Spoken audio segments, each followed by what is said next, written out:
Salam sehat. Jumpa kembali dengan saya Eka Nugroho.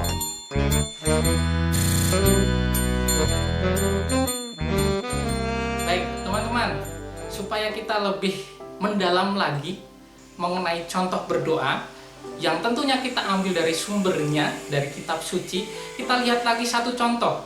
Selain Yesus sang guru yang memberikan contoh, dalam kehidupan masa itu, zaman Yesus itu pernah memberikan sebuah pengajaran kepada murid-muridnya tentang hal berdoa.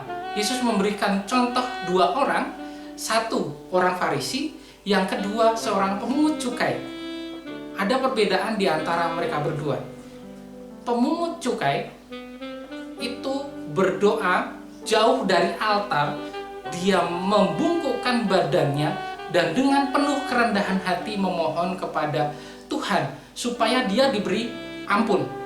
Sementara orang Farisi, dia berdoa sangat dekat dengan altar di depan dengan suara lantang, dengan harapan orang-orang di sekitar itu tahu bahwa dia sedang berdoa. Teman-teman, mungkin masih ada yang bingung nih, siapa Farisi, siapa pemungut cukai? Dalam banyak cerita kitab suci kita tahu bahwa pemungut cukai itu dianggap sebagai orang berdosa. Kenapa dia dianggap sebagai orang berdosa? Karena mengambil pajak dari orang-orang sekitar. Kadang pajaknya itu diambil lebih dari yang seharusnya. Dan dia dianggap sebagai antek-antek atau anak buah kerajaan Romawi yang menyengsarakan rakyat sekitar. Sementara orang Farisi itu siapa? Orang Farisi itu adalah ahli agama yang merasa diri sangat dekat dengan Tuhan dan dia bisa melakukan apa saja dengan Tuhan. Maka dalam berdoa pun mereka menunjukkan sikap yang berbeda. Seorang pemungut cukai, dia memang merasa dirinya sungguh tidak pantas di hadapan Tuhan. Sementara si orang Farisi itu merasa dirinya sangat dekat dengan Tuhan, maka dia bisa menyampaikan apapun. Berkaitan dengan sikap doa yang sudah kita bahas tadi, sikap doa yang baik adalah penuh kerendahan hati. Kita menyadari sungguh-sungguh siapa diri kita, sebagaimana dilakukan oleh seorang pemungut cukai. Kita tidak bisa menjadikan doa itu sebagai bentuk kesombongan diri. Kita merasa ketika kita berdoa orang lain tahu, berarti kita orang yang paling dekat dengan Tuhan. Nah, itu contoh. Selain contoh dari Yesus bagaimana dia berdoa, tapi ada contoh lain. Dua hal yang berbeda. Kita yang mana? Kita yang mana? Kita yang orang Farisi atau kita yang orang pemungut cukai? Itu yang harus kita refleksikan.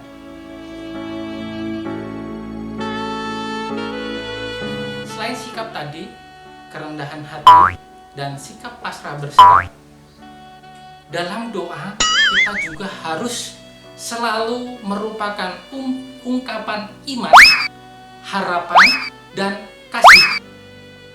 Apa itu ungkapan iman, harapan, dan kasih? Itu dapat kita lihat secara nyata dalam doa yang diajarkan Yesus, yaitu doa Bapa Kami. Saat ini saya tidak akan membahas tentang doa Bapa Kami-nya, nanti akan saya bahas di video selanjutnya. Nah, saya hanya akan membahas kenapa doa harus merupakan ungkapan iman, harapan, dan kasih. Pertama, doa ungkapan iman. Tentunya kita yang berdoa itu orang yang mempunyai iman. Iman kepada siapa? Kepada siapa yang kita imani. Nah, selain itu, doa sebagai ungkapan iman, ketika kita menyampaikan doa, kita harus benar-benar mengimani doa kita. Mempercayai doa kita bahwa doa-doa kita itu akan dikabulkan oleh Tuhan. Tuhan akan memberikan rahmat-Nya sesuai apa yang kita mohonkan. Yang kedua, doa harus merupakan pengharapan. Di samping kita sudah percaya bahwa doa itu akan dikabulkan, dengan penuh kerendahan hati kita tetap mengharapkan belas kasih Allah. Belas kasih Allah untuk apa sih?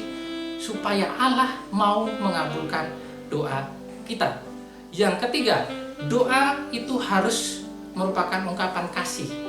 Kasih itu menunjuk pada respon kita, reaksi kita atas doa kita. Artinya apa? Kita harus melakukan usaha nyata atas doa yang sudah kita sampaikan. Maka doa itu merupakan ungkapan iman, harapan, dan kasih. Om, in frame. Maaf teman-teman, barusan saya makan, ternyata lapar juga ngambil video. Ngomong lapar, apa ya hubungannya? Apa hubungannya lapar sama video hari ini? Kalau lapar ya makan. Kalau lapar makan. Nah, itu dia. Doa itu ibarat seperti makanan. Kalau kita lapar, pasti kita harus makan. Kalau kita haus, berarti harus minum. Nyampur. Harus nyampur. Haus harus minum. Nah, doa juga sama. Doa itu sama seperti makanan yang menjadi sumber kekuatan hidup kita.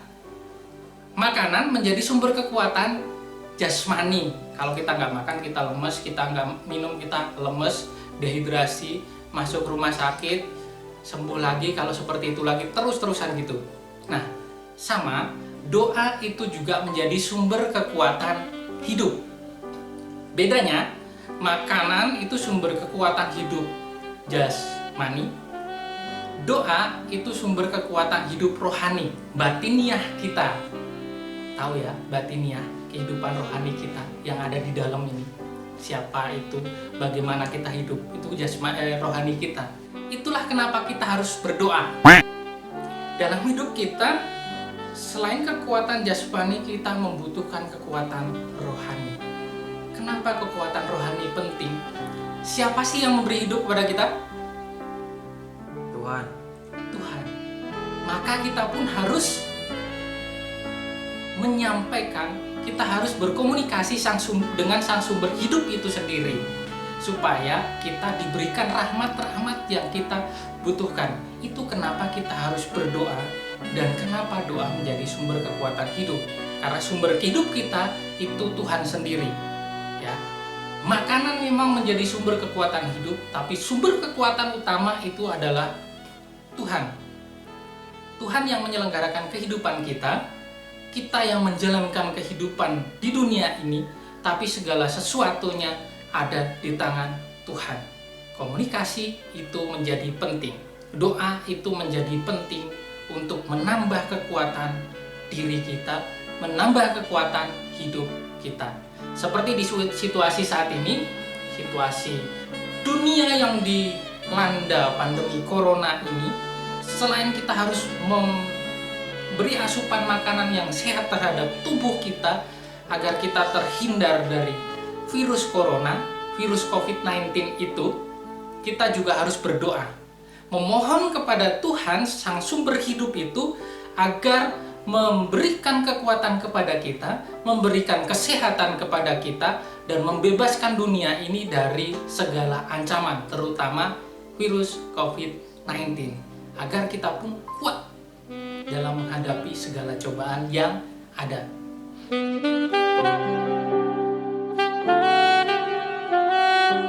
Teman-teman, kita sudah tahu arti doa, kita sudah tahu sikap-sikap berdoa, kita sudah tahu bagaimana dan kenapa kita harus berdoa.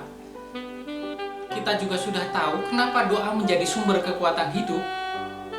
Nah, maka kembali kita harus merefleksikan diri kita. Doa sebagai bentuk komunikasi kita dengan Allah yang kita lakukan dengan penuh kerendahan hati dan sikap pasrah serta berserah. Kemudian doa itu menjadi sumber kekuatan hidup kita karena Tuhanlah yang mempunyai kehidupan, Tuhanlah yang memberikan kehidupan, maka kita senantiasa memohon perlindungan darinya, memohon rahmat darinya. Refleksinya untuk kita adalah, bagaimana sih selama ini aku berdoa?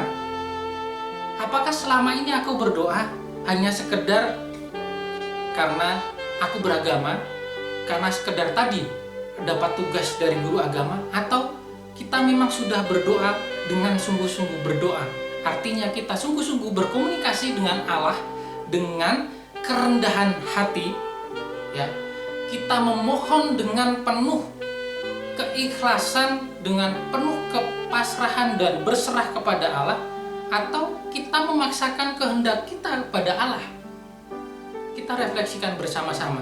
Jangan-jangan selama ini kita hanya sekedar berdoa. Jangan-jangan selama ini ketika kita berdoa, kita hanya memaksakan kehendak kita, sehingga ketika doa kita tidak dikabulkan, kita merasa kecewa dengan Allah.